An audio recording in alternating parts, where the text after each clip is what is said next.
Bismillah, alhamdulillah, wassalatu wassalamu ala rasulillah. Welcome back, everyone, to Behind the Minbar, Blueprints for a Better Masjid.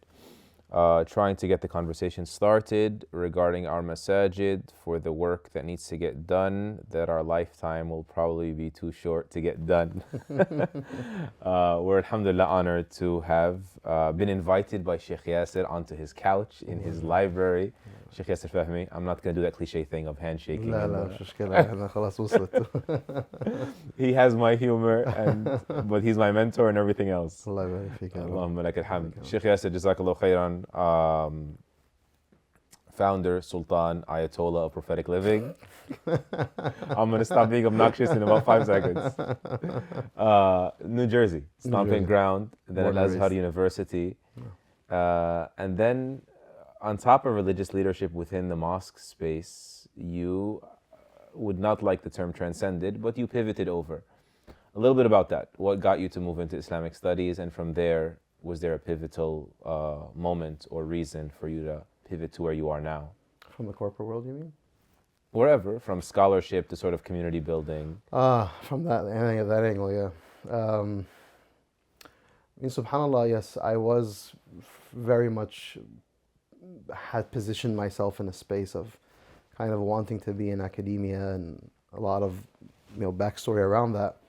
But then when I came to the U.S., when I came back to the U.S. in 2013, after like being 7-8 years in Egypt with Al-Azhar and everything, I could tell that the communal demands were very high, and the people needed, kind of a real hands-on approach to growth and tarbiyah and learning and development. And so the communal needs, I think, just impressed themselves upon me. I recall, hatta jokingly, or not jokingly, I was seriously thinking, I don't really want to be an imam of a masjid. That was like when I was in Egypt studying. I really want to stay in the scholarly route. And then, subhanAllah, or the scholarship route.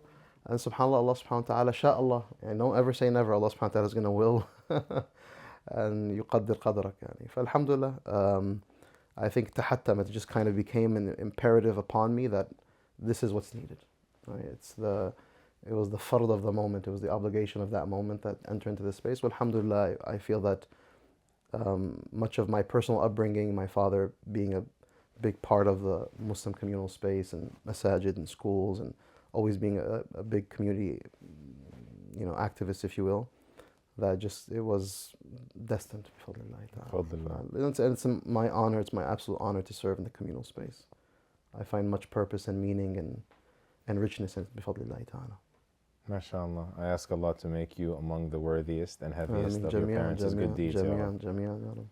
I do have the full intention of capturing the vision of prophetic living and community building through the model of prophetic living, trademark prophetic living, not just the term as we all use it, but let us at least not leave it without asking, now that you've felt this particular imperative and you're flowing with the qadr of Allah, what would be success for you, assuming, inshallah, and hoping for the qabul, the acceptance of Allah subhanahu wa ta'ala, in the next few decades, if Allah permits for us the length of life? What does success look like?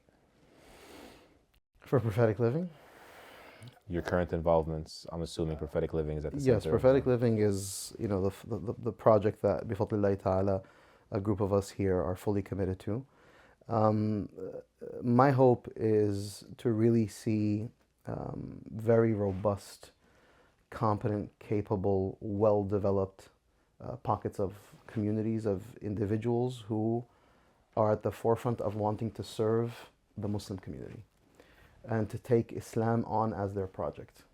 Meaning you can easily get caught up in many subul, many pathways in this life, and what drives you and motivates you every day could be your career, your sense of accomplishment, your personal legacy, your family. But at the heart and soul of the Muslim community throughout history has been that cadre of individuals who said, "Ana laha," I am for it. This is my muhimma. This is my responsibility in life. So, just thinking about the landscape of the Muslim community today and the needs institutionally that we have, from schools to masajid to civic organizations, social organizations, all of those spaces. What are the quality of people that we have at the heart and soul of our institutions? And so the question of tarbiyah, of development, is very much a big concern of prophetic living. And then cultivating intimate communal communities of individuals who live interdependently and not independently, right? So the question of community is a big concern to prophetic living. How do you cultivate real rich community? So if in 10, you said 20, 30 years, there are many pockets of very interdependent, people living together communally with the project of Islam being their fundamental concern every single day, then inshallah I would hope that would be a grace. Ya Rab, a fadl wa rahmah may min Allah Allah subhanahu make wa us ta'ala. instrumental for that end. Ya Rab. You know, Sheikh, this I was planning on asking you, how this would dovetail with masajid, considering prophetic living is not necessarily tied to masjids, nor is it sort of a competition for masjids. But you just reminded me of a story of a brother who was both inside and outside the masajid working on the project of Islam, if you will. Someone tipped me off, told me, you have in your community someone that just moved there from SoCal, highly talented. So I pulled him into a chair and I told him, how dare you not show yourself?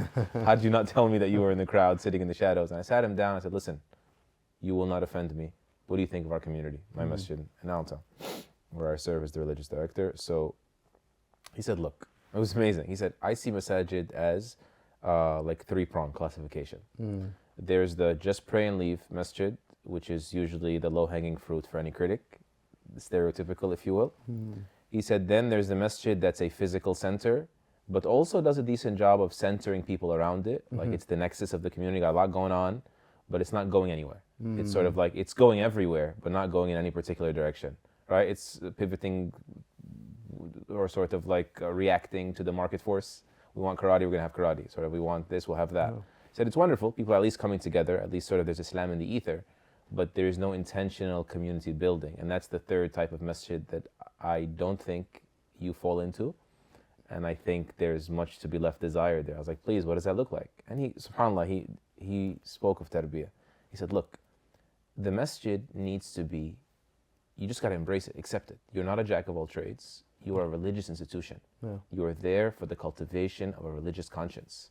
You are there to bring people to Allah because you actually believe that's the cornerstone, that's the anchor, and everything else will only fall in line after that.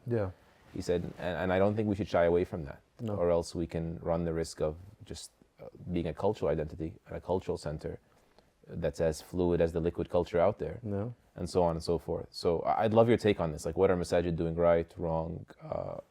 Of course, the podcast is intended to be solution-oriented, but I felt like that story was stated by you in different words just now. No, I mean, subhanAllah, it's actually the inspiration behind prophetic living, because when I was an imam full-time in an institution, and it was a ni'mah from Allah subhanahu wa ta'ala, it's an honor to be an imam, and I hope that people who are listening, who may be students of knowledge or otherwise, should think of imamah as an honor.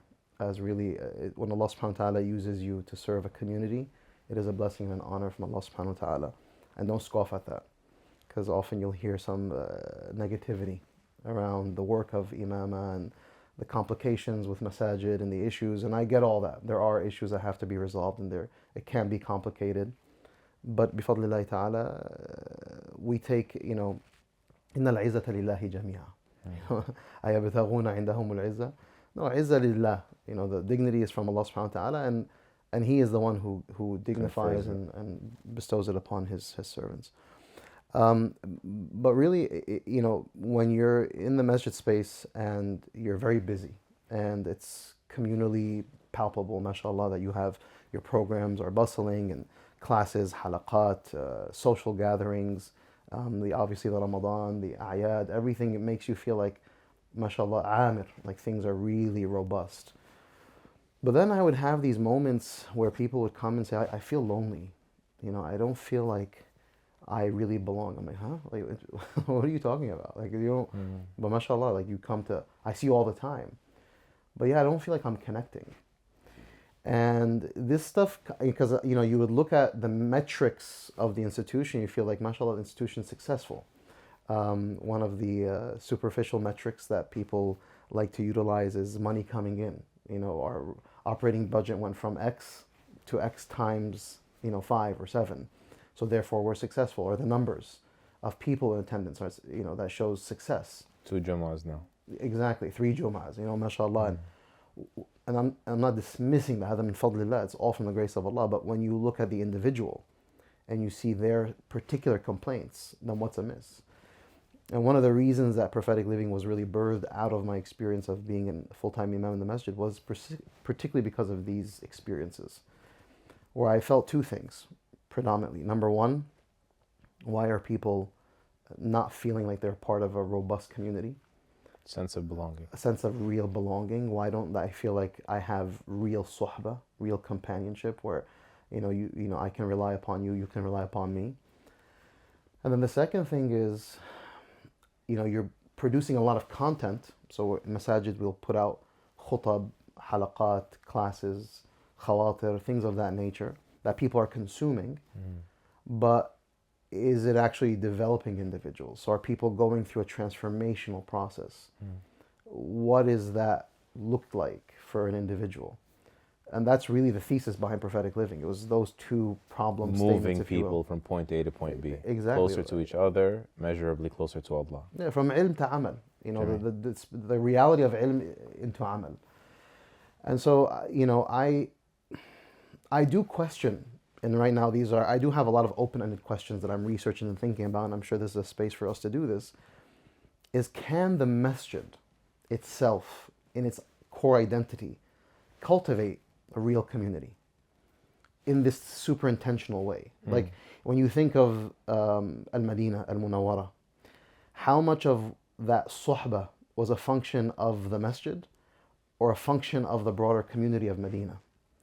And it's just, I'm presenting these ideas so that we sometimes put a failure on the institution, like, oh, this is a fail for the masjid, when it may not even be in the capacity of the masjid per se, or in the scope of the masjid. The masjid can maybe facilitate this, but Precisely. cannot own this. May not be the project that it can own. Like Right.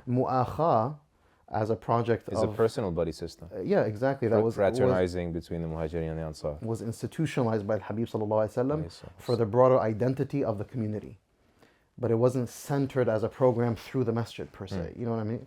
So yeah, it may be a space that we have to facilitate it, and because it is a focal point of any Muslim communal space.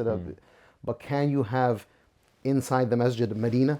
Can you put the entire Medina inside the masjid? Right. These are the types of problem statements that we have to negotiate.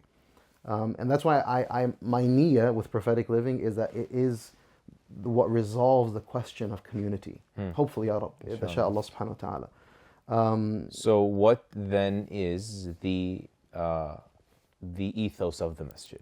What should it own above and before all else? If we think of the masjid as like a core set. Yeah.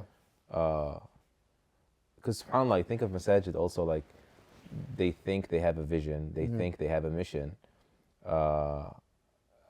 and they may not, or they may think they do and all they have is a paragraph. Yeah. Like you don't have a vision, you have a paragraph, as one brother said. And you ask the 5 topmost decision makers and whoever they may be, whether regardless of org charts, they have 5 different answers, or they have alignment, but then there's the turnover, right?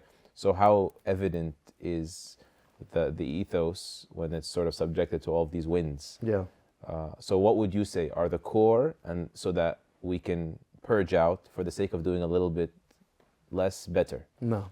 What would be concentric circles? What's the core ethos of the masjid for you? I think for now, we're experimenting. No. I'll tell you kind of where my heart has been for many years now around this question. And the backdrop of my answer is in the fact that masajid today are often a reflection of its board, its executive committee, its the cultural imperative of that community, and sometimes it's overly represented. So it's overly represented in terms of the culture of that community or the board members and their particular idea of what a masjid is, and I think that needs to just be the critiqued context.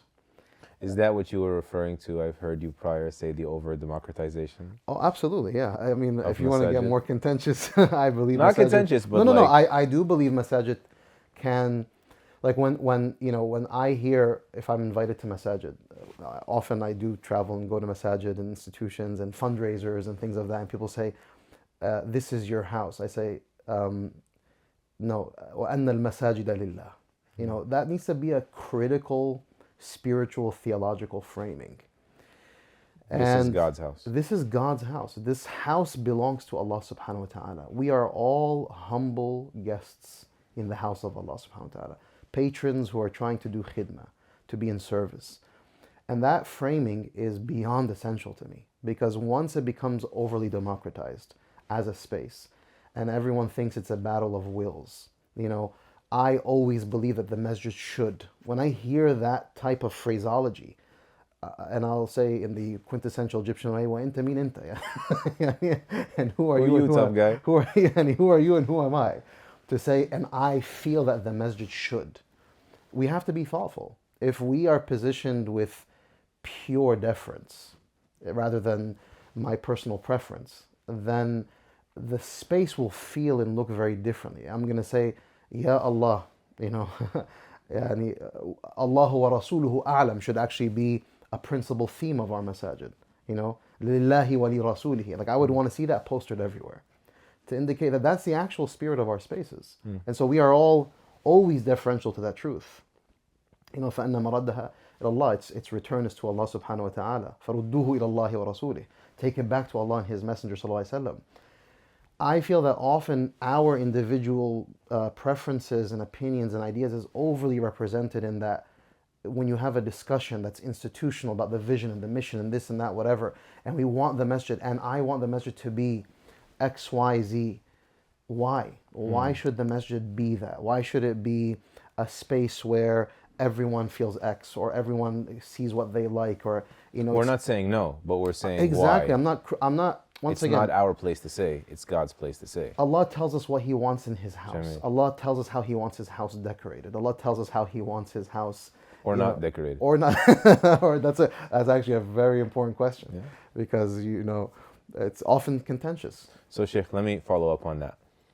Of course, in this age of anti-intellectualism and the democratization of knowledge, and sort of my opinion is as valid as your expertise. Yeah. We want our masajid, being religious institutions, to be religiously saved from that in the name of the religion, through the framework of the religion. Yeah. So this will, I'm hearing a governance issue here now, right? Yeah. So how do we stratify sort of the opinions and what passes the filter to become sort of a religiously, scripturally endorsed opinion? Yeah. Where do you see in the constellation of masjid management, we're not going to get into it too much, but the religious authority, the religious opinion being of greater authority, of greater consequence in the masjid spaces? No, I think this is a huge, huge issue today, in that I don't really believe that religious authority has enough authority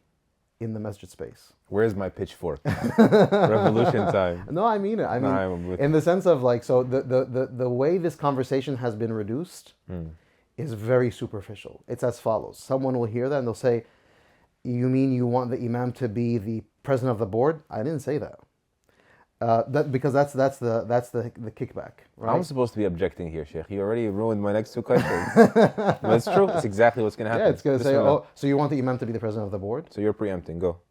If you, I mean. No, I'm good. Alhamdulillah. That means you've heard this enough times to think about it thoughtfully. I've said this plenty of times to have this immediate retort. I'm like, why do you assume that that's what I'm indicating?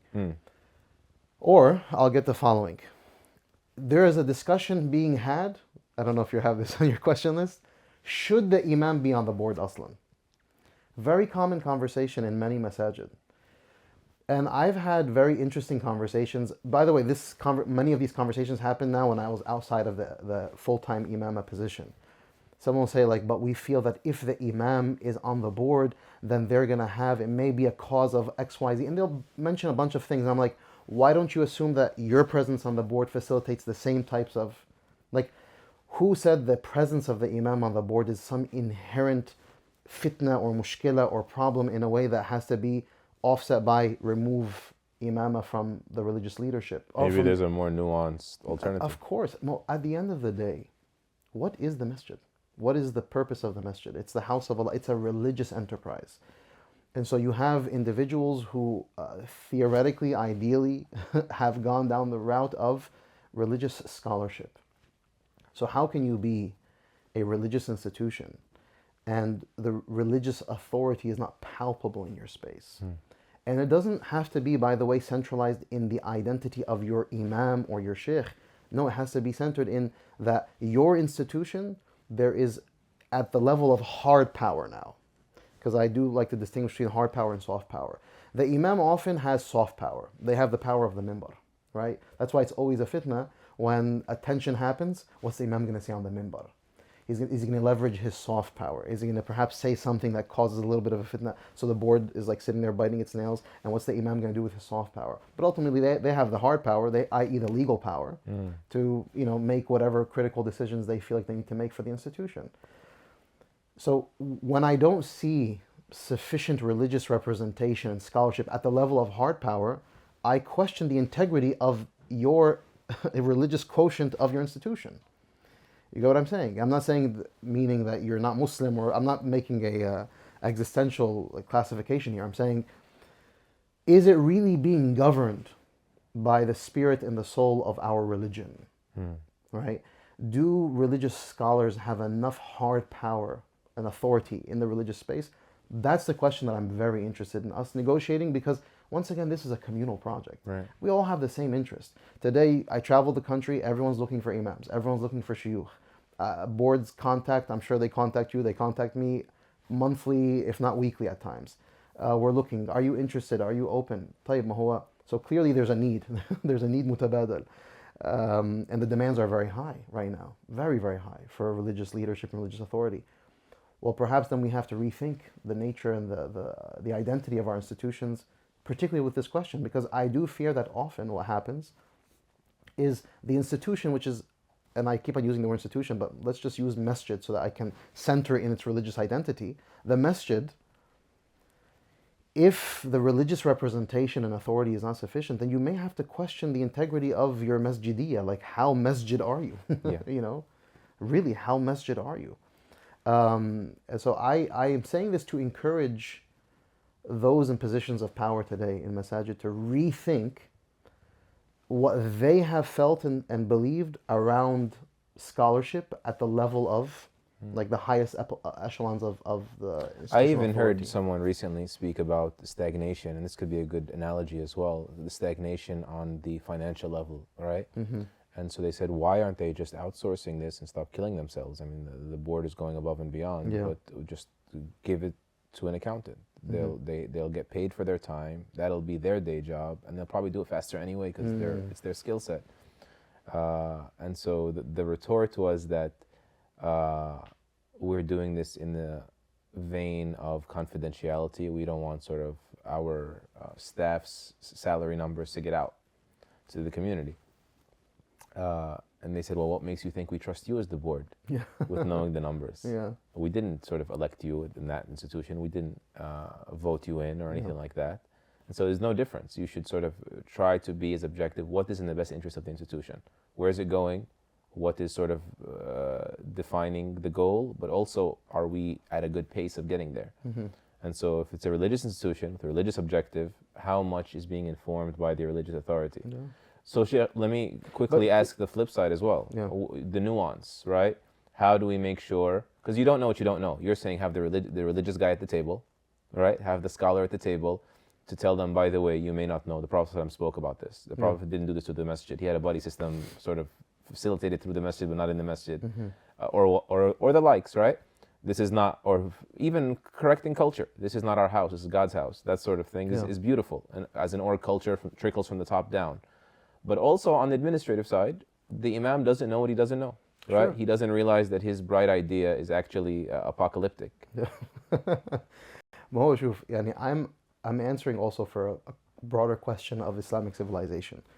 Throughout Islamic history, separation of church and state. No. I'm not. No. I wasn't going down that route. That's an interesting conversation. I'm actually questioning the idea of, in which part of our Islamic history were our religious institutions so identifiably devoid of religious authorities at time? Like there is something there for us to consider, that there is a modern manifestation today of institution building around masajid in particular, where the quote unquote, and I don't like to use this word because, you know, the lay person feels so protective as the authority of the space because of the money that they put into the space, the fact that they had the resources to fund the construction of the space, that they are the trust of the space, that they were the elected board of the space. So there's a power play here that is profane in a way that's, the consequence is the integrity of the institution. That's what I'm indicating, that it crowds the sacred. Yeah, it crowds the sacred. And that's why I'm saying the solution is not necessarily that the imam is the president of the board per se, but it could be that a part of the constitution and the bylaws of the institution is that there is identifiable religious representation at the level of the board. It could be through consultation, it could be by the presence of Islamic scholarship on the board, that there's a committee of mashayikh and ulama who the board has to consult and give deference to, right? And by the way, there's, I have studied the question of governance anecdotally when I was very much interested, based on some contentious issues that were playing out. Like, how can we think? Because right now we have a very superficial model. It's either the super corporatized nonprofit model of elected board, whatever kind of thing, or you have the small tyranny of despotism. Benevolent dictator model.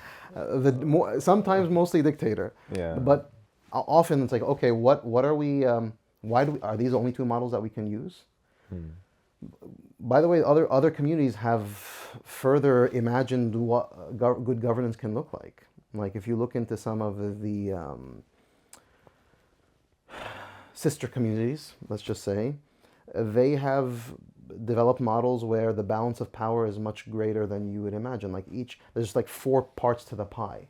One of them is like the power is relegated to the community to make specific types of decisions for the institution. Then part of it is relegated to the executive committee to make day-to-day. One of them is the board of elders, which are representative of the true identity of the community. So it's not just, board of elders is not just like old people, but it's not the senior citizens club. It's not just a senior citizens club. No, not at all. It could be of many ages, and usually in that community, it's the biggest representation. That really protects the integrity and the identity of the institution.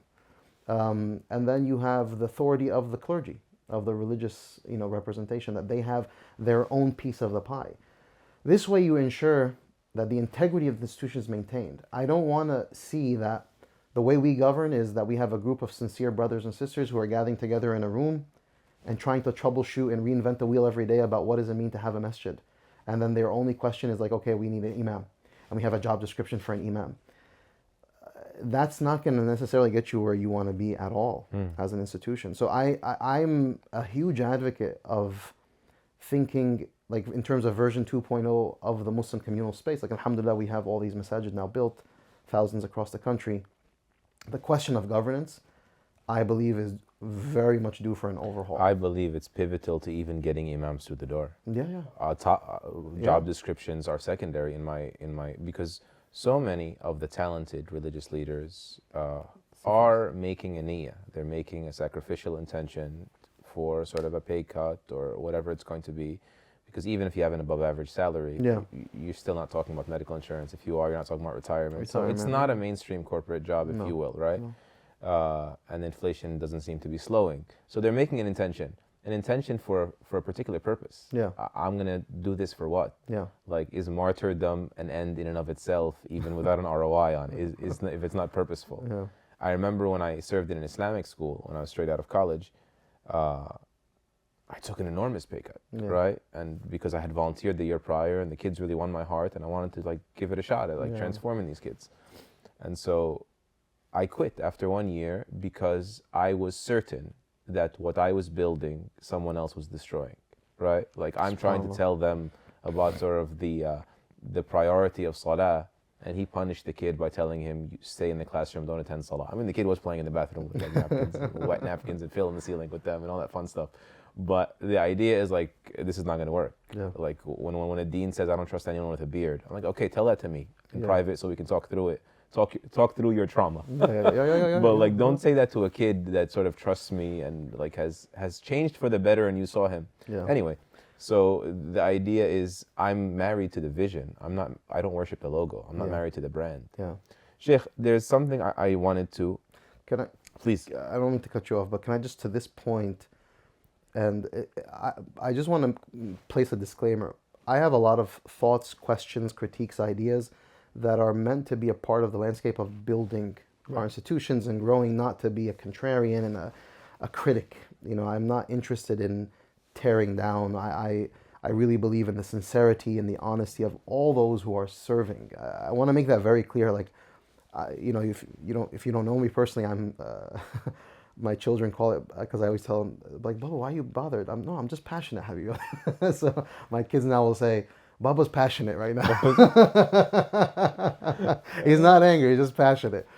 But mashallah, because you do have so many sincere, honest community members who are dedicating themselves to endless hours of meetings and trying to figure things out. And so, my interest and my passion, if you will, is more about the question of how to do this better. Like, why are we killing ourselves? We all have the same objective. We all want to serve the deen of Allah, right? So that's just a spirit that I want to say. But to this question around, you mentioned a line that really reminded me of something, which is, you do all this work and then it's being undone. Yeah. And, something that I want institutions to think about is when you bring an imam in, and this imam gives their heart and soul to the community and to the institution, to the masjid, and is sitting there building year after year after year. And then by the, in a moment's notice, بين عشية وضحاها, this person can have all of his work undone. Not to say that, it wasn't, inshallah, it's maqbool and Allah, it's accepted by Allah subhanahu wa ta'ala. I'm not saying it was worthless time. No, inshallah, the time that was dedicated was for the sake of Allah. So, قُلْ اعْمَلُوا فَسَيَرَ اللَّهُ عَمَلَكُمْ, Allah will act, so Allah will do what you will see, and inshallah, it's accepted. But often I think about, for example, imagine you're writing your PhD thesis, and then, year 6, year 7, someone comes and just presses delete on everything that you wrote. And that is often, the threat. And I don't want to use too much of heavy language, but one of the reasons why I feel like authority and hard power a percentage of it has to be put in the hands of the religious authority, is to preserve the integrity of the project so that it has longevity, so it sees its growth, not because of, we were joking before about the indigestion of an individual, or some personal tension between the imam or a board member or whatever, that it becomes a power play, and then you remove a person and all that work that was of true value to the community. And then you're fiddling your thumbs, wait a minute, how do I get someone What am I going to do? And then what do you do with all that investment of time? Like, to build a culture, in a masjid, in your masjid, for example, to build a culture takes many years. To build a spirit, a feeling. You can't reduce this stuff. Like, people say, like, I'll hear this often, I love to go to Masjid X because it just feels X and it feels Y. That feeling is something that's cultivated over many years. They're called vibes, Sheikh. Vibes, Allahu Akbar, tayyib. Samihani. I'll update that in the registry. But the spirit of the space, I felt the warmth of the space. These are things that are palpable. If you kill that, or if you harm that by, like, harpooning individuals or people, to cultivate that is one of the tallest Even orders. more difficult. Exceptionally more difficult. Than the decade it may have taken to. Yeah, because those are that becomes built in the literal, like, the fabric of the space. So one of the reasons I'm interested in the question of hard power, because the awqaf, historically, I believe one of the reasons the endowment system existed was to protect the integrity of the project. Right. So that the politics and the bureaucracy go and come, and then, like, the clergy power class plays, had a sort of an autonomous. So they can build, because what's your objective? Sheikh Mohammad Elshinawy's objective is what? By the way, the camera needs to know that's what I meant by separation of church and state. We don't believe in the separation of religion and politics. Our religion informs politics. Yes, absolutely. But the idea of sort of the interpretive class, the judicial class, not being overturned so easily by the executive class, the hard power de facto, That's it requires a systematic preservation. And that's why I'm imploring my brothers and sisters who are in the position of authority and power. And by power, I mean the hard legal power, where they're the ones who can, go and do restraining orders and all that kind of stuff that you've seen in some of our, lesser, finer moments. But it's like, I understand that there's this concern or this worry. What happens if you give shuyukh the authority? And there is this like pronounced fear that I think is so overblown. It's not as if like... And we already see it's a fear of the unknown, because what we see on the ground is not that yet, at least. At all. We see the eruptions that could happen, and I'm not sort of justifying them or promoting them, from not giving them, from the gag order, from sort of the alienation. You're forcing people to romanticize, do the David and Goliath thing, right? The imam being the religious I don't want to use the term, but... can I don't know if I should share this anecdote. It's a little sensitive. Let me try to be very ambiguous. Anyway, fudge the details. We know who you're talking about anyway. While you think about fudging the details, let me say that alhamdulillah, one of the reasons I feel very comfortable probing these difficult subjects is that Allah has been very kind to me, and that's why I also feel a sense of responsibility to do this, because maybe other people cannot. I am in a masjid where they are constantly probing these issues. I'm in a masjid where the board is constantly saying, but how do we make sure this is religiously aligned? How do we make sure sort of, even at the highest level, if need be, there can be intervention to make sure we are heading in the direction that's pleasing to Allah. That's our North Star. But alhamdulillah, and I can attest to in case that. My board hears this. I can attest to that, because when I came, that one time when I came and Appreciation banquet, I was critical. I said something critical on the mic. I'm sure you recall. And the board... About me not being involved? Something like that. So I'm going to come back next year and you better not be doing X and Y and Z. Well, if you want to say, you can say. That was great. No, I'm good. But I mean, because when I look at the spaces and I look at the people, and so what I loved about the board's reaction, because I made it was a gentle reproach. It wasn't like I wasn't being harsh or anything like that. What I loved was that the board members came up to me afterwards and they're like, wait, hold on. Like, we're not, this is a blind spot for us. Like, what exactly are you talking about? Like, help us understand so that we don't, do this again. And I love that, like, there was an obvious deference to the spirit of what's being articulated, the positionality of the imam and what he should or should not be doing in a communal space, mathalan.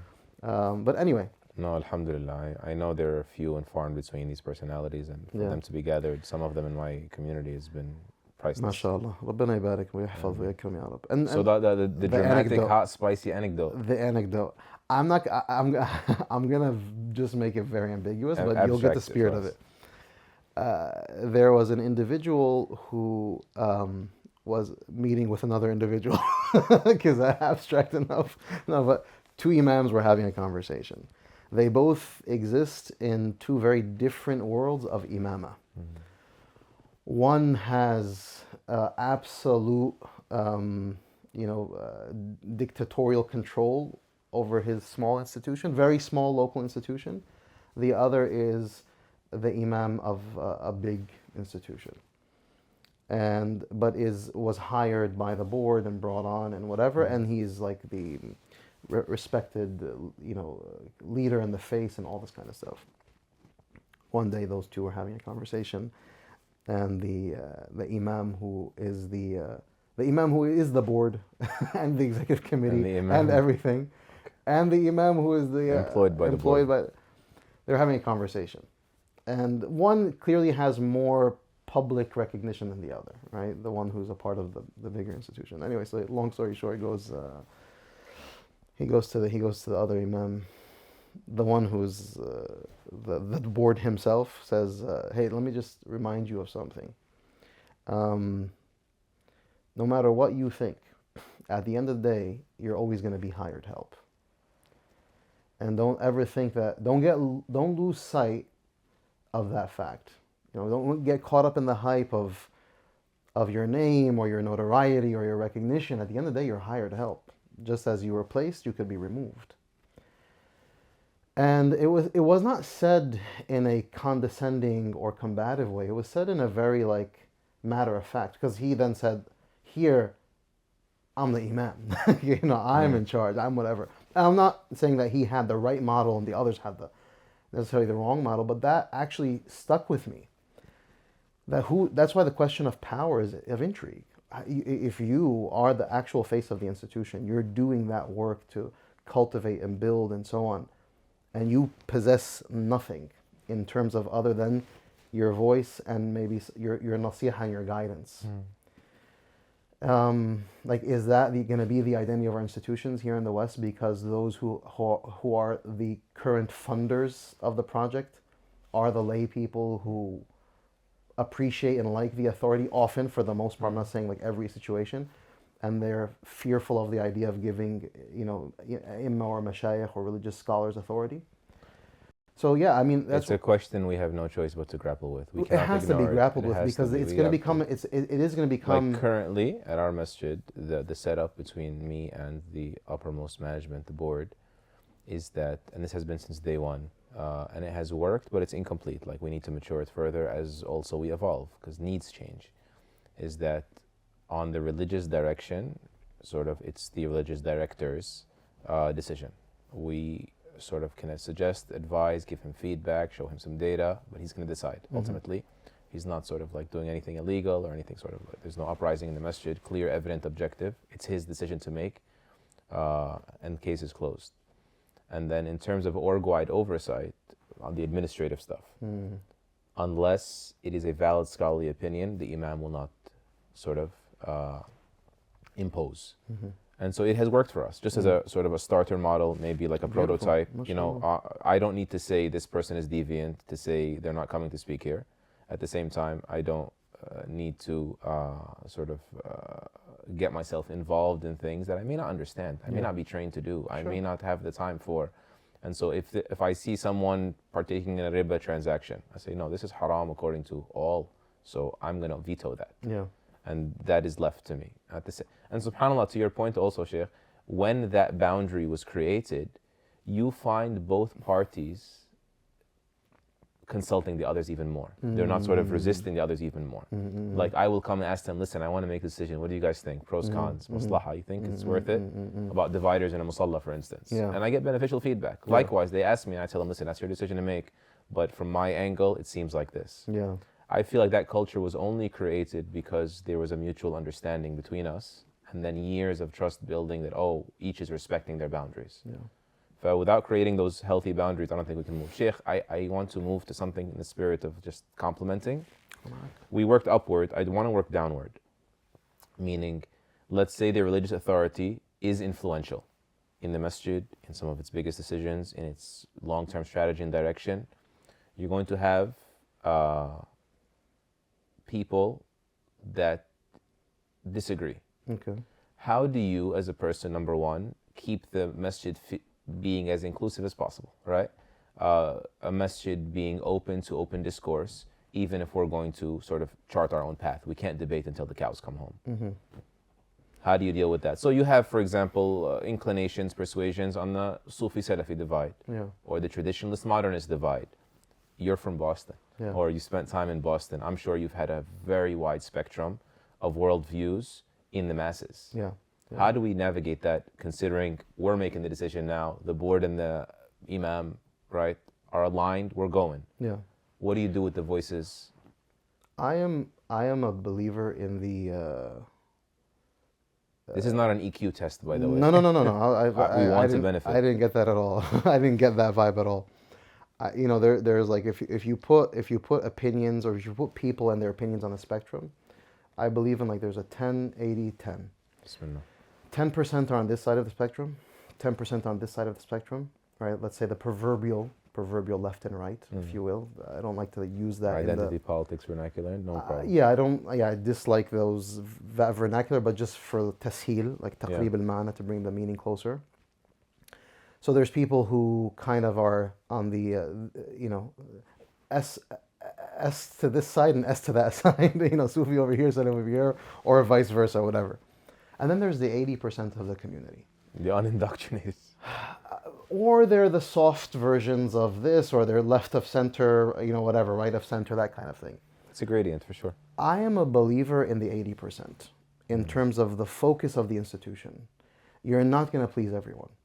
So when the detractors are the vocal minority of people who may or may not have a legitimate position or opinion, I'm not actually referring to this, is more just in terms of practical good governance. Don't lose sight of the fact that, because often you'll have institutions who are calling because 1, 2, 10, 20 people are, bothered with X, Y, or Z. They feel like the institution's mashi. But 80% of the institution and the congregants and the community is completely fine, and they're, apolitical about this issue in the first place. And so stick with those people. Listen to the detractors in terms of are they giving a legitimate opinion? But I also tell institutions, if you do not identify religious authority, you're never going to be standing on firm ground. This is the over-democratization. Now forget about just the administrative side. There's also now the over-democratization of the religious side, where brother X or sister Y walks into the masjid and says, this is religiously wrong. No, alhamdulillah, we have a religious authority, i.e. a sheikh, a scholar, he is the one who defines those boundaries for us. And I also encourage masajid to have institutions or religious bodies or collectives of shuyukh and imma that become their de facto religious body. Like for example, some masajid don't have a faqih or alim as their imam, who's a very gifted, capable, someone who, imam of the masjid, meaning that they can lead salah, beautiful voice, reciter, hard worker. Or an average voice, whatever, voice-wise, wherever they may be. He has a strength elsewhere. They can offer the fard ayn, the basic obligations. They can give khawatir, a good suitable khutbah. They can really take care of your musalla meaningfully and be a presence in the masjid space. But they may not be able to give religious edicts. So then you have to identify religious authority for your institution so that you can resolve those questions. Meaning, this happens all the time. Someone comes and say, why are you going to put up... I was a part of an institution once where there was an issue, or not a part myself, I was helping advise or whatever, and it was should you put up the name Al-Hussein and Al-Hassan on the walls of the masjid? And there was a very vocal super minority that was absolutely not, we're going to get confused with, this is a Sunni masjid and get confused with the Shia. I was well, Hassan and Hussein, Sayyida Shababi Ahl al-Jannah, we have no even remote issue with the reality of how sacred they are in our tradition and as Sunni Muslims and so on. So ما فيش كلام, there's no issue. No, but but. May Allah bless you, brother. May Allah bless you, sister. We have religious authority. This is a institution, and this is the route we're going to go in. No, but I absolutely reject this. Then Ardullahi wasi'ah. The land of Allah is large, mashallah. There's many other masajid. This masjid, if it does not suit you in the way exactly that you perceive, that you don't find your full self in the space, that's okay. That's not going to be... and I actually encourage institutions to have more confidence in their leadership. Don't worry about not pleasing everyone. It's okay. It's just not going to happen. You're always going to have... trust me, I have been in spaces where people have walked out of the khutbah because they didn't like a particular person on the minbar, right? That's your problem, right? That's that's the individual's problem, not the institution's problem. Why don't they like the imam? Because they feel like this person may be a Sufi or this person may be a Salafi. That's their problem, right? This should not be... So this should not be what defines the integrity and the identity of the institution. At the end of the day, Sheikh Mohammad Elshinawy is going to have opinions, ideas, perspectives based on his know-how, his heritage, his teachers, his persuasion, whatever the case of that makes him, and he's going to be someone who's going to represent he can truly do a good job of representing the integrity of this religious institution. Is every single person going to say, I love him, want to be his follower? No. So... what's the problem? Is that It is, Jazakallah khairan. And that's sort of the power of pointing to policy, having policies preset that point to them. How does Sheikh Yasir, on a personal level, advise people in religious authority when it comes to handling criticism? I tell, shuyukh friend and peers and acquaintances all the time, I say, listen, I think being an imam or sheikh is one of the most thankless jobs in the Muslim communal space. People are going to come to you with critiques, with criticisms, with problems. Rarely is someone going to ask you, hey, Sheikh Shana, how's your personal life? What are you going through? Maybe other shuyukh will ask you that, but often people perceive you as, someone who's just supposed to be doing a service, work. And so don't get overwhelmed or broken if people come to you with a lot of, criticisms. It's par for the course. It's actually what's the standard issue reality of these spaces. We have the nature of our masajid today. They're big communal spaces with everyone under the sun coming in. And usually it's the people who have criticisms who are going to be the most forthcoming, not the one who have, maybe the one who comes and says, oh, assalamu alaikum, jazakallah khair, beautiful khutbah, may Allah bless you. Those brothers and sisters will come up. But the majority is going to be often those who are critical. And I believe that, ad-dinu nasiha, this religion is one of nasiha, at-tanasuh, giving advice. And if Allah subhanahu wa ta'ala and our ulama, Sufyan al-Thawri famously said, take nasiha if it comes to you on a wooden, thorny platter and give it on a gold platter. If it comes to you in the harshest of ways, if there's merit in it, فَهِيَ مَقْبُولَ, alhamdulillah. Yeah, that's a good piece of advice. I often will tell people, for example, in the community, I'll say, listen, don't listen to the khutbah looking for the mistakes. Listen to the khutbah for the merit and the spirit of the message so that you can actually benefit, right? Like, for example, one time I was giving a khatir and someone came to me and he said, Sheikh, while you were giving the khatir, I went on to Google and I checked this hadith and blah, blah, blah, blah, blah. I say, I'm not interested. This was a personal person, like, it was more of a tarbiyah moment. I said... You had the relationship with him. I said, marfuda, rejected. And they were like, I was like, I didn't learn from Google. I learned from my mashayikh. I don't say this hadith min hawaya kida, and ultu kada, and there's entire books that were written to question the integrity and the veracity of whether this hadith is da'if, or it's hasan, or hasan li ghayrihi, or it's even in some cases sahih. You went on a website. Whose website is this? Is it your teacher's website? No, but I Googled it. But even more important than that, let's just say for argument's sake the hadith. Did you benefit from this khatira? Why were you listening with that critical ear in the first place? Who taught you to do that? Why don't you listen to the actual spirit of the message and the meaning that I'm trying to articulate from my heart, rather than sit there and trying to fact check, like you're listening to the presidential debate, But with that said, so I'm just saying that as a caveat to say that it's a two-way street. Yeah. If I'm not, when anyone comes to you, even with the harshest critique of your khutbah or your halaqah or your khatira, or one time a person said, I listening to you remind. Allah bless him. He says it reminds me of the golden calf of the Israelites. Hot air. It was one. First of all, it was one of the most lyrically beautiful and profound insults I've ever received. You remind me of the golden calf. And the reason he said that to me was he said, you say Imam so and so and Sheikh so and so, Imam Malik this, Imam kada. And where is Allah wa Rasuluh? You always say Imam this, not Imam that. So you remind me of the golden calf of the Israelites. I say, Wallahi, barakallahu feekum. I'll really take that into consideration. The Prophet ﷺ said, Yarhamullahu Musa, udhiya akthara min hadha fasabar. May Allah have mercy on Musa. He was abused more than this, and he put up with it. He endured.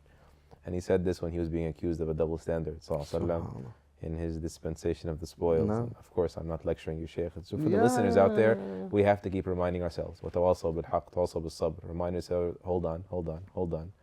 One time, one of the most famous preachers in the world, in the English-speaking world, was being berated online. One of those, right? Moments and cycles of social media drama. And so I called one of his teachers. And I said to him, Sheikh, look, you mean a lot to him, and I know you're really busy, but I felt in him a little bit of a different tone. He's in a dark place right now, and he needs some.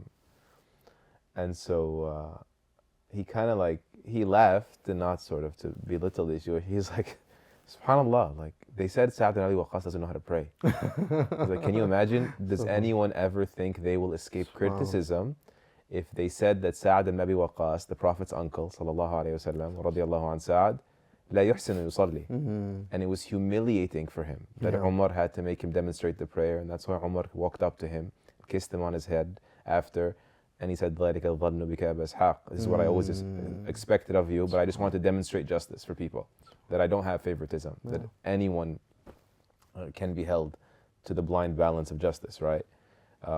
The impartial balance. So the bigger the leader grows, the bigger the crosshair on his back grows. And we need to just keep reminding each other of that to try to be prophetic a little bit.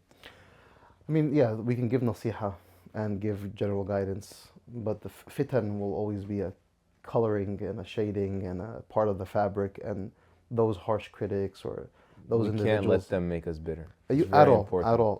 And that's why my advise myself and all of my brothers and sisters is that when you are engaging and teaching and guiding, lillah.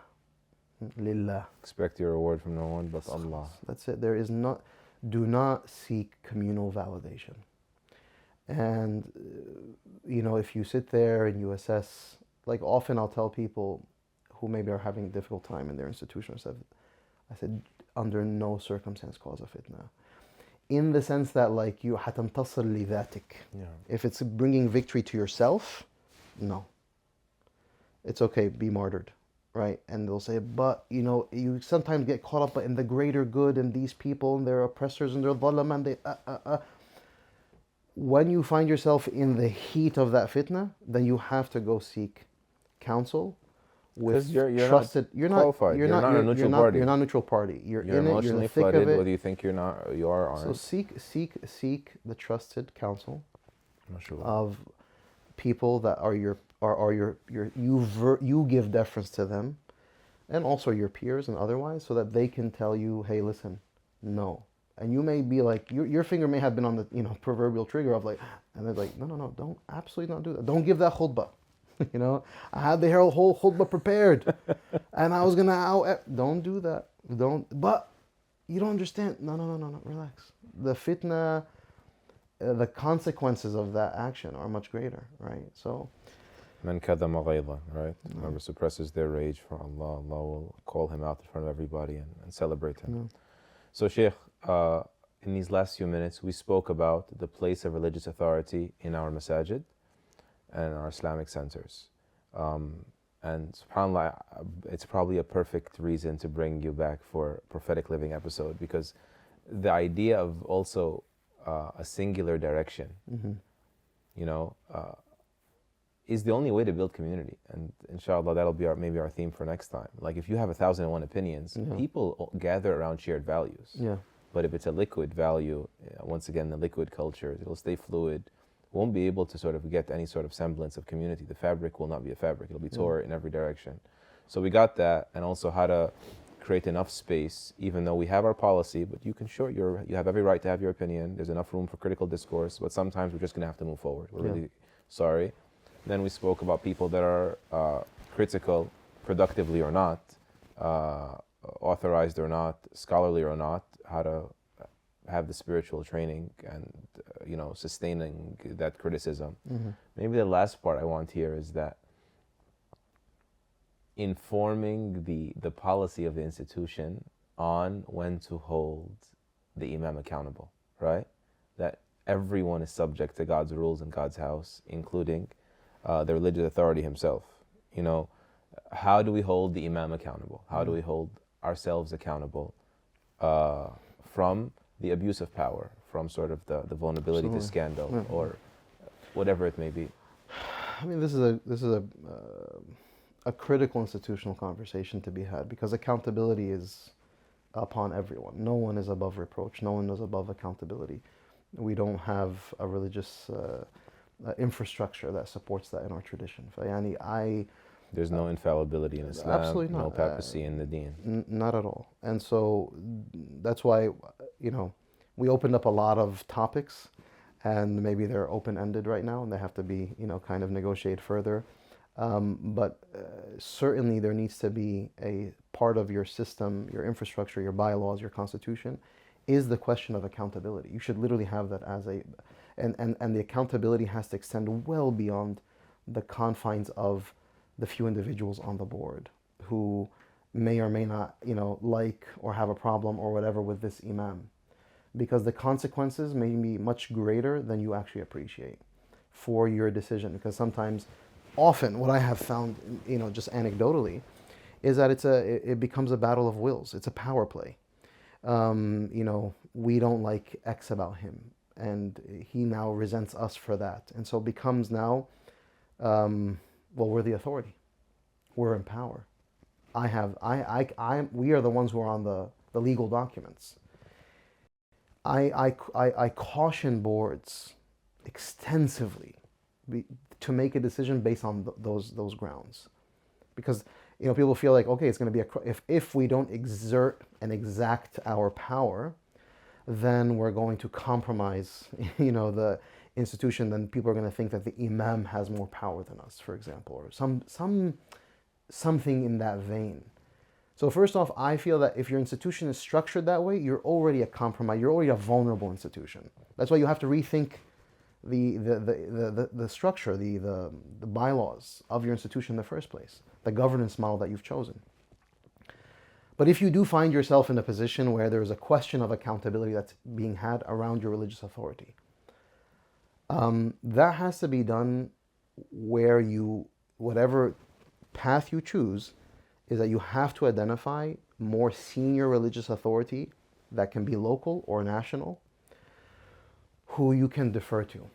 And you can say, listen, we're having a question, an issue, a problem that we're trying to negotiate with our sheikh, and we want to do it in the most thoughtful, tasteful manner. Obviously, some infractions are far more egregious and grievous in nature that even civil authorities may be warranted. Exactly. Like, you're not talking about, like, religious authority is one consideration, but it may need to be civil authority, like you said.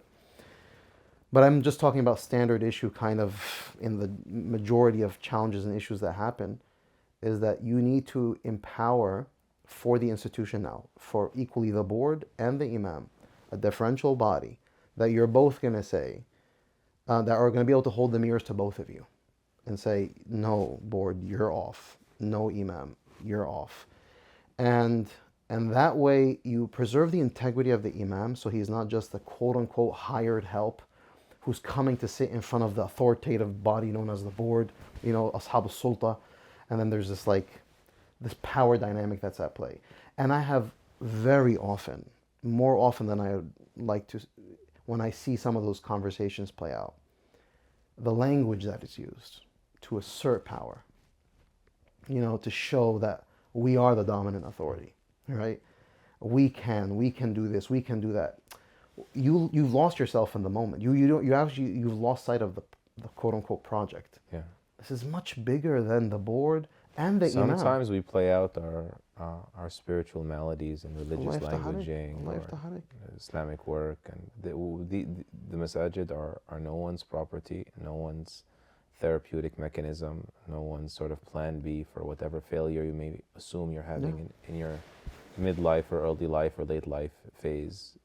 These are Allah's houses, and they need to be dealt with that degree of sensitivity and impartiality. Just be stoic. What's in the maslaha? What's in the interest of the generations we're about to leave behind?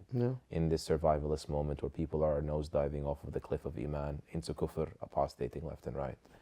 Sheikh, the reason I actually I said the way I framed it as why religious authorities, what can we do to hold ourselves accountable? Is that because what you subhanallah, no, you hit it. It is because this is yet another solution that's part and parcel of our deen. The same way you said the fraternizing was in our deen, that it wasn't from the masjid.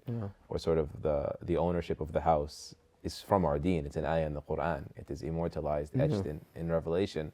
Likewise, the notion of a third party arbitrary is not some Western system that we're wondering, does it work for us or not? This is sort of, categorically Quranic. So the religious authority should be the one creating this, that if I mess up, or if we have a standoff, here's the way to do it amicably so that the community doesn't get taken on a ride. We are the most sort of qualified to begin and say, ولو أن فاطمة بنت محمد سرقت لقطع محمد يدها. If Fatima, the daughter of Muhammad, stole, Muhammad cuts off her hand. عليه الصلاة والسلام. عليه السلام. You know, I think also the way institutions can look at this, Masjid, and I encourage this often. You know, instead of thinking about this from a place of insecurity and anxiety and fear and worry, which is often how I see institutions operating. We're fearful of X. We have anxiety around Y. We're insecure about this.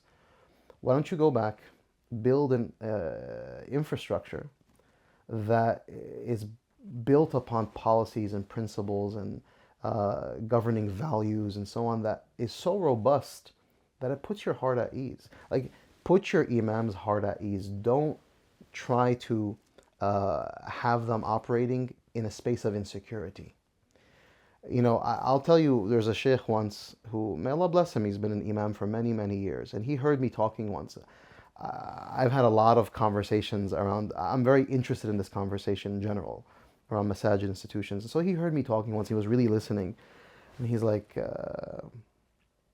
he told me in his mother tongue, he said, well, I'll just say in English, he said, this stuff that you're talking about, these are for you guys who are born and raised here, who have that who have that sense of, like, you know, strength and confidence. We were not raised this way.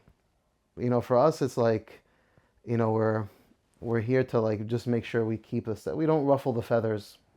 We don't keep anything. You know, we don't mess with the status quo. I've heard an imam once tell me, like, you know, Allah subhanahu wa ta'ala says in the Quran, قُلْ اعْمَلُوا فَسَيَرَى اللَّهُ عَمَلَكُمْ.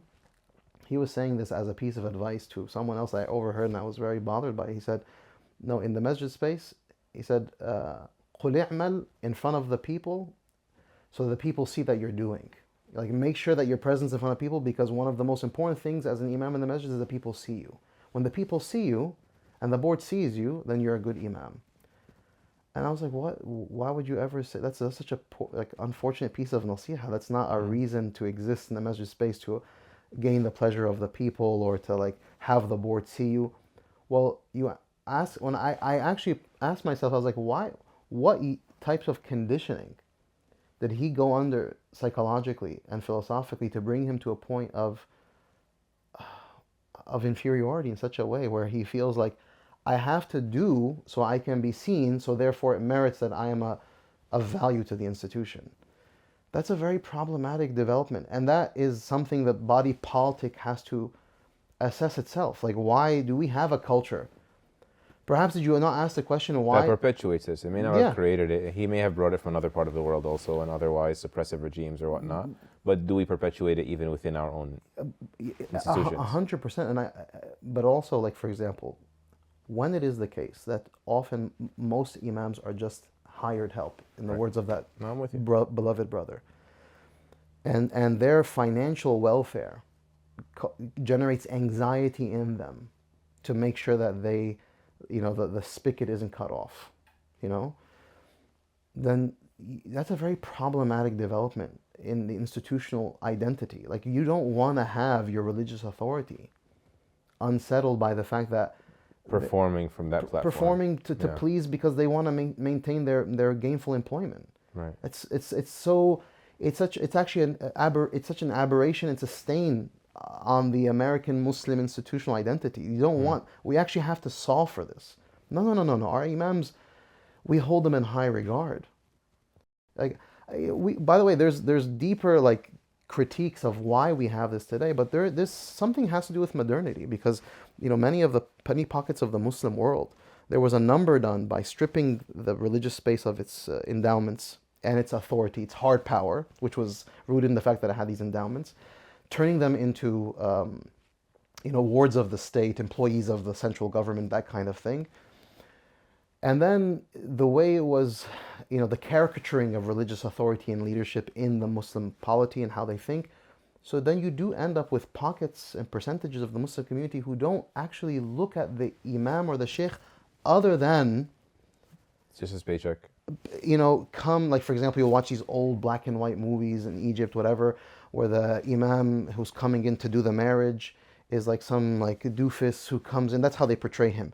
And he doesn't know what he's looking at, and then they like put the money in his inner pocket and like, yalla, yalla, khalas, like, you did your thing, you did this little aqd nikah. Take a hike. Roh il'ab ba'id, right? And he's like all happy because he's counting his dollars. Like, a very crass, very ugly, very profane representation or imagery of what that authority is. But I would, for those who are listening, ask yourself, did you grow up with an idea of like, perhaps those who have the secular, training and authority and qualifications, and they have letters before and after their name, that they view themselves with certain deference, and like the sheikh, the imam. Do you have that mindset? You may have it unknowingly. Oh, this is the sheikh. This is the imam. Like, they come and do like some religious services, religious entertainment, but they don't really have the capacity or the wherewithal or the sophistication to lead an institution. I've heard people say, I have built businesses. I'm the chief of my department in the hospital or whatever. And so what? Why do you think that makes you so inherently and intrinsically qualified to run the house of Allah subhanahu wa ta'ala? Mm. There's some delusions of grandeur, and then there's a misappropriation of ideas. Like the shuyukh and the imma don't have the mental capacity and the wherewithal and the brilliance and the intelligence and to actually represent our sacred tradition over 1400 years in the modern period. Is that how we conceive sometimes of our religious authority and leadership? No, an important question. I mean, the colonization of the Muslim mind and the secular age being in the ethers. It's not something you consciously imbibe. You just you inhale it. Yeah. Inherit it in the ether. Dr. Jackson says you're saturated in it. We're saturated with it. So I appreciate the thought-provoking question, and this was intended as a conversation starter. Any final reminder to our listeners, or any closing loops that we need to do here? Yes. I mean, there's so many thoughts and ideas that came up in the past. But alhamdulillah, barakah, rabbana barak, whatever we said. But I want the listeners to know that this is, I'm sure that many people have questions and thoughts, and what did he mean by that and stuff. And perhaps there's a part 2 and to continue this conversation. Well, if this sort of like gets like response videos, Sheikh, and it becomes controversial and refutation and stuff, it is good for circulation. Refuting. It'll up our brand. ربنا يتقبل يا رب ويصلح الأحوال ويغفر لنا. اللهم أرنا الحق حقا وارزقنا اتباعه. May Allah show us truth as truth and bless us to follow it.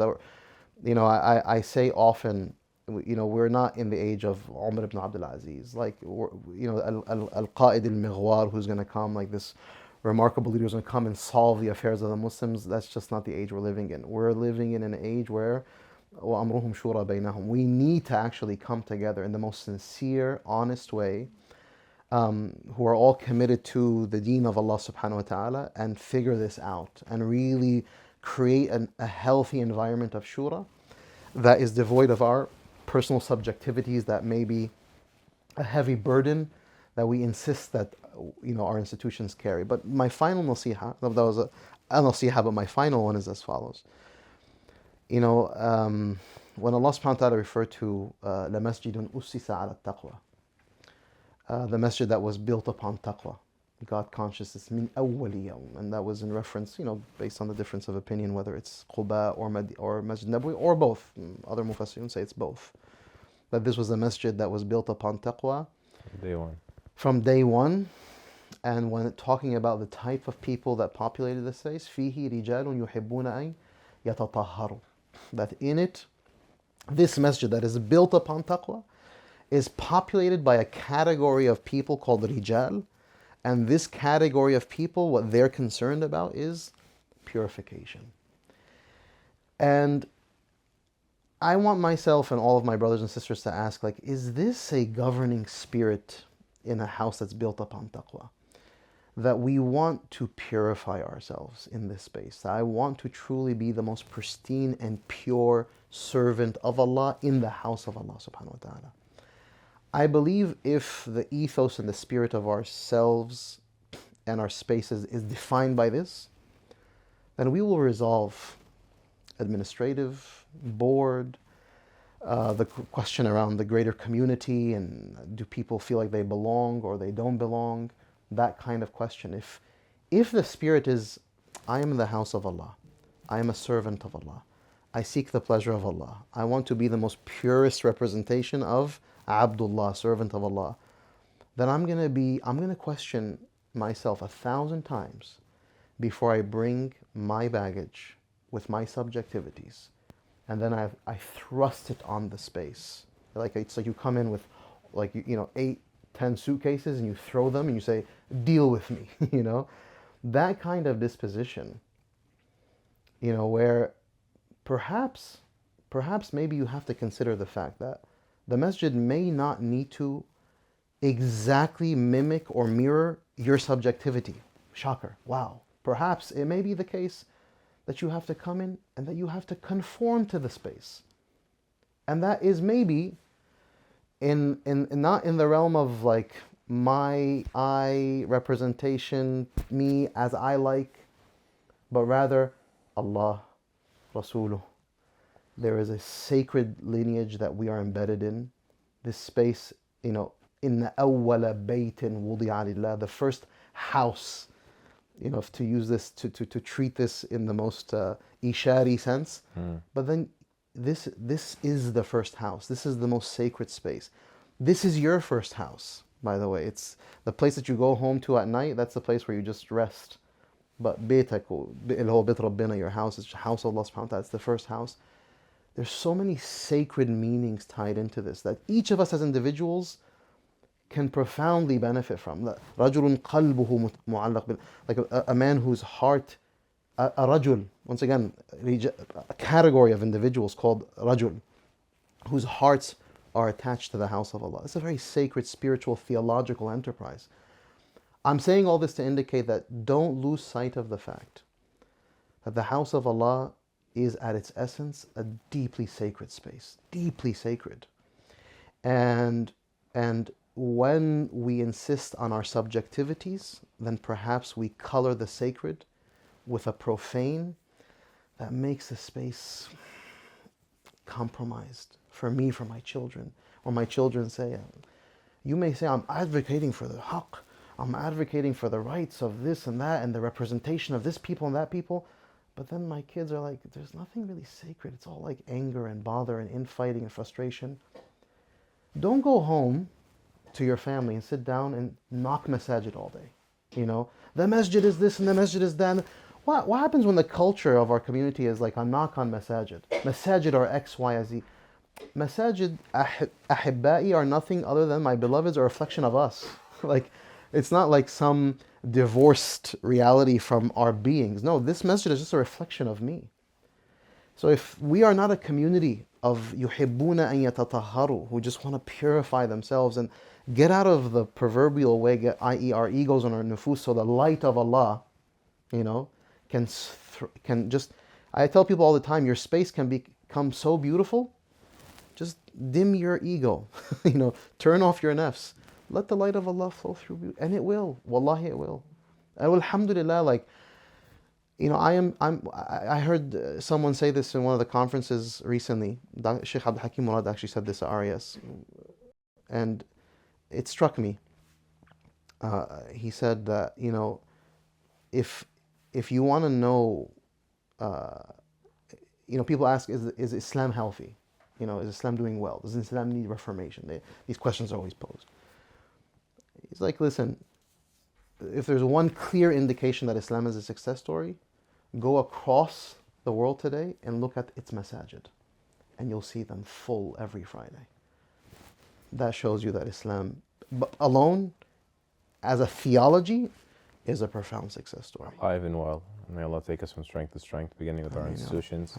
God's house is not your house, but God's house is still your first home. No. Don't compromise it.